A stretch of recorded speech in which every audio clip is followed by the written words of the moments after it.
Socialism is the social ownership and democratic control of socially used properties. It does not destroy private property, but confines it to those properties that are privately owned. Herbert Shelton. Hi, my name is John Rose. And in today's video, I'm going to take another look at a forbidden topic. Remember, there's at least 3 main forbidden topics that will get you in trouble, right? Start talking about someone's diet or religion or politics, and boy, you've opened up a can of worms. And it's interesting, because there are a lot of reasons why people would want to go far left and far right. So in this video today, I'm going to take a closer look at all of this to try to help everyone get a better perspective at where we're at and where other people are at, so we can understand them better. If we take a look at politics and say the far right is 0% government, anarchy, and the far left is 100% government, where we have communism, socialism, collectivism, dare I say fascism, and anarchy, 0% government. People think it's chaos. Well, in a sick world, you know, I've said this many times, you watch my other videos. Anarchy does not work in a sick world. We do have chaos if we have anarchy, because we're out of control. Anarchy just means no leaders, no government. In an ideal world, we would have anarchy. In an ideal world, we would have collectivism. And I've said this many times in other videos. I'm going to expand on that just a little bit in this video. Because in order to go far right, we got to go far left. Now, let's take a look at liberals and conservatives. The liberals are on the left, and the conservatives are a little further to the left. They're still, or further right, they're still on the left. This scale has been sliding.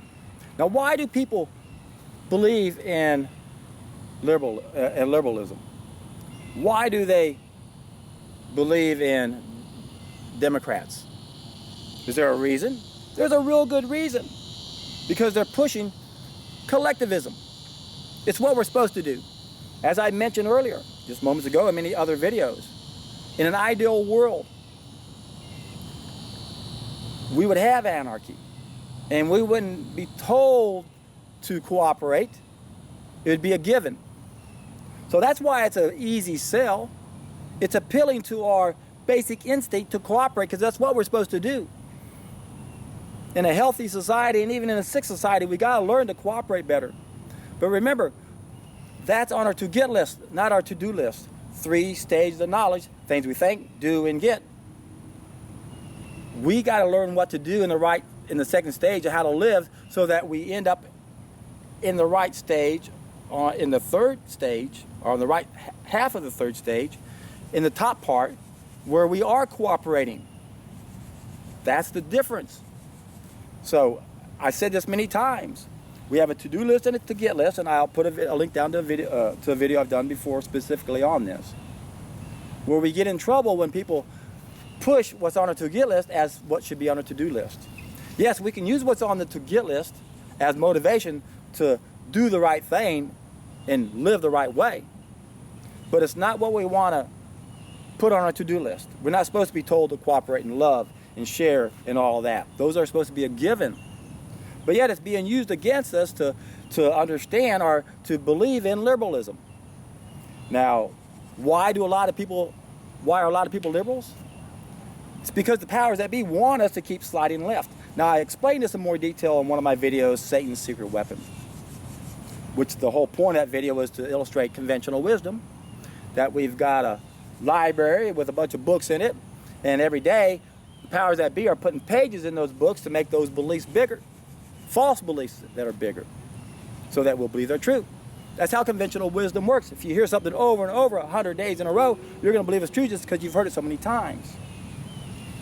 But the powers that be know that we go through cycles, and this is something else I pointed out in Sacred Secret Weapon. I'll put a link down below. If you haven't watched it, you got to watch that video. I go over the cycles. There's 3 main cycles that Aristotle and these guys came up with long ago. And I explain how it all begins with oligarchy. That's where the mob rules. The mob is out of control, however. That's the problem we have. And that's what no one else seems to understand. So the ultimate solution to keep these cycles from repeating is to understand how it all starts. So we don't need to really study that much too far down the road on how different governments have formed. Because all we need to know is how it started. It started when the mob became out of control. Because we lost one of our senses. So we go back to the cycles. Oligarchy, mob rule, out of control. Start with a monarchy. Then an aristocracy. And then democracy. And then democracy goes through 9 stages. We start in bondage. But then we cycle up. Where we find the truth that we're missing. Find the courage to apply it. Then we finally get liberty, and that produces abundance. But the kind of truth we found, though, was just figuring out how they're controlling us through the printing of our money.